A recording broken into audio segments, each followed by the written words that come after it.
क्या आपके साथ भी ऐसा होता है? शरीर के अलग अलग हिस्सों में अचानक से चमक वाला दर्द उठता है और फिर शांत हो जाता है। ऐसा होने के कई कारण हो सकते हैं, जैसे विटामिन B12 की कमी। नॉर्मल केसेस में ये पोषक तत्वों की कमी पूरे होने पर ठीक हो जाता है, पर कई बार वजह केवल विटामिन डेफिशिएंसी नहीं होती है। ठीक यही हुआ हमारे एक व्यूअर आराधना के साथ। वो 33 साल की हैं। उन्हें काफी समय से ये समस्या थी। कभी हाथ में, कभी पैर में, कभी सीने में अचानक से एक चमक वाला दर्द उठता था। बहुत महीने उन्होंने इग्नोर किया, ज्यादा ध्यान नहीं दिया, पर दिक्कत बढ़ती गई। जब डॉक्टर को दिखाया और टेस्ट हुए तो पता चला उन्हें न्यूरोलॉजिया है। ये वो कंडीशन है जिसमें शरीर में अचानक चमक वाला दर्द उठता है। ये क्यों होता है और इसका इलाज क्या है, जानते हैं आज के एपिसोड में।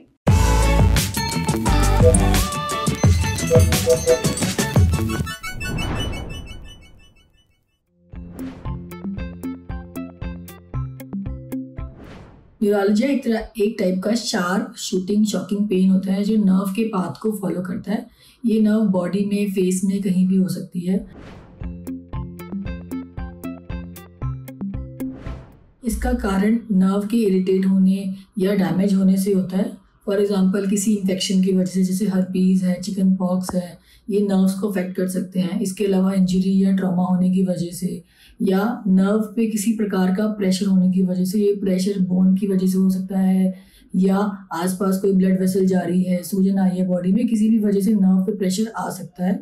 इसके अलावा कभी कभी एजिंग की वजह से ऐसे हो जाता है, या कुछ CNS बीमारियां होती हैं जो ब्रेन की होती हैं। फॉर एग्जांपल मल्टीपल स्क्लेरोसिस, उसमें न्यूरोलॉजिया के सिम्टम आ सकते हैं। इसके अलावा डायबिटीज़ भी बहुत कॉमन कॉज है नर्व्स के इन्वॉल्वमेंट होने का।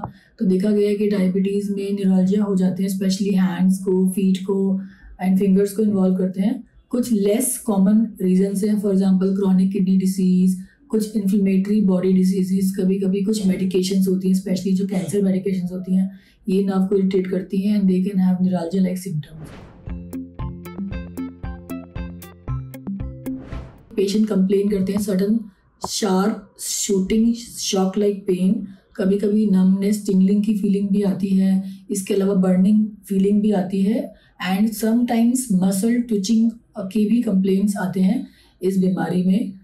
फॉर एग्जांपल जो कॉमन है वो पोस्ट हर्पेटिक न्यूरोलॉजिया, जो हर्पीज़ वायरस के बाद कॉमनली मिलता है। ये बॉडी के वन साइड में होता है और ये रैश के बाद ही देखने को मिलता है। इसके अलावा ट्राइजेमिनल न्यूरोलॉजिया होता है जो फेस के वन पार्ट को ट्राइजेमिनल नर्व की इरिटेशन होने की वजह से होता है। इसके अलावा ग्लॉसोफेरेंजियल न्यूरोलॉजिया होता है जो थ्रोट पेन की तरह प्रेजेंट करता है। ऑक्सीपिटल न्यूरोलॉजिया होता है जो scalp pain, back of head की तरह प्रेजेंट करता है। या इंटरकॉस्टल न्यूरोलॉजिया होता है जो रिबकेज, चेस्ट पेन की तरह भी प्रेजेंट करता है। ट्रीटमेंट में या कुछ मेडिकेशंस होती हैं जो हम पेन के लिए देते हैं। इसके अलावा कुछ सर्जिकल थेरेपीज़ होती हैं जहाँ पेन मेडिसिन काम नहीं करती, उसमें हम सर्जिकल थेरेपी से प्रेशर को रिलीज़ करते हैं। कुछ टॉपिकल एजेंट्स होते हैं जो यूज़ किए जाते हैं। इसके अलावा करेक्शन ऑफ जो अंडरलाइंग डिसीज़ है उससे भी फ़ायदा होता है। And there are some physical therapies which help in pain relief. Neuralgia क्या होता है ये तो आपको समझ में आ ही गया होगा। अगर बताए गए लक्षण आपको महसूस हो रहे हैं तो डॉक्टर को ज़रूर दिखाइए। अब बढ़ते हैं सेहत के अगले सेगमेंट की तरफ, तन की बात। जानिए हमारे देश में बच्चों का लिवर खराब क्यों हो रहा है।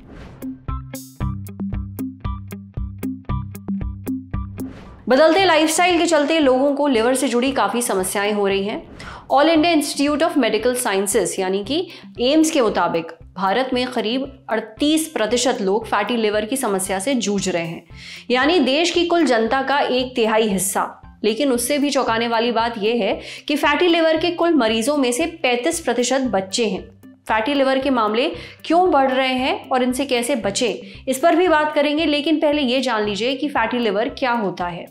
आमतौर पर लिवर में फैट नहीं होता या फिर बहुत कम मात्रा में होता है, लेकिन जब लिवर में फैट की मात्रा लिवर के कुल वजन के 5 से 10% के बराबर हो तो फैटी लिवर की दिक्कत हो जाती है। और फैटी लिवर के वो मरीज जो शराब नहीं पीते, उनमें समस्या को non alcoholic fatty liver disease या फिर NAFLD कहा जाता है। NAFLD से लिवर में सूजन, लिवर सिरोसिस और लिवर कैंसर का भी खतरा पैदा हो सकता है। अब बात करते हैं कि देश में बच्चों में ये समस्या क्यों बढ़ रही है।